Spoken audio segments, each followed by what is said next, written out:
కన్నడ సినీ పరిశ్రమలో super star Darshan heroine పవిత్ర Gowda arrest సంచలనం రేపింది.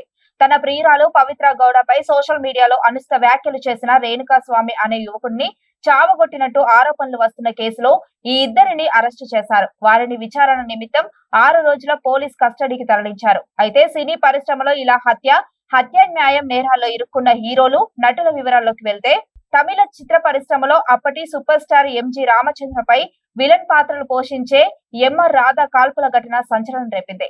ఎంజీఆర్ ను పాయింట్ బ్లాంక్ రేంజ్ లో కాల్పులు జరపడంతో తీవ్రంగా గాయపడ్డారు. వెంటనే హాస్పిటల్ కు తరలించడంతో పెద్ద ముప్పు తప్పింది. ఆ తర్వాత ఎంఆర్ రాధాను క్షమించడంతో వారిద్దరూ కలిసి నటించారు. ఎంఆర్ రాధా కుమార్తె ప్రస్తుత సీనియర్ హీరోయిన్ రాధికా శరత్ కుమార్ అనేది గమనార్హం.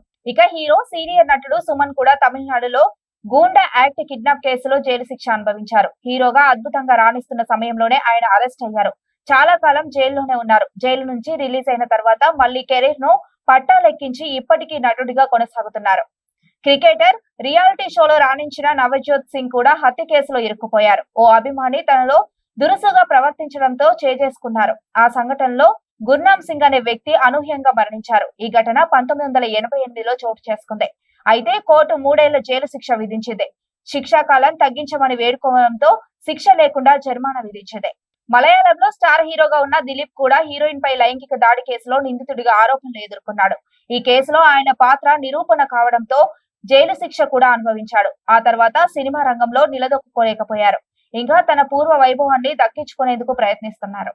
ఇక నందమూరి బాలకృష్ణ కూడా హత్య ప్రయత్నం కేసులో ఇరుక్కోవడం సంచలనం రేపింది. నిర్మాత బెల్లంకొండ సురేష్ జ్యోతిష్యుడిపై కాల్పులు జరిపిన ఘటనలో ఆయనపై కేసు నమోదైంది. అయితే ఎలాంటి శిక్ష పడకుండా ఆయన ఈ కేసు నుంచి బయటపడడంతో ఎలాంటి నష్టం జరగలేదు. ఇక వీళ్లే కాకుండా డ్రగ్స్ కేసులో సంజన గల్రాని, రాగిని ద్వివేది జైలు శిక్ష అనుభవించారు. తాజాగా తెలుగు నటి హేమ బెంగళూరులో నిర్వహించిన రేవ్ పార్టీలో పట్టుబడిన విషయం తెలిసిందే. ఈ కేసులో ఆమె కూడా అరెస్టు కావడం తెలిసిందే.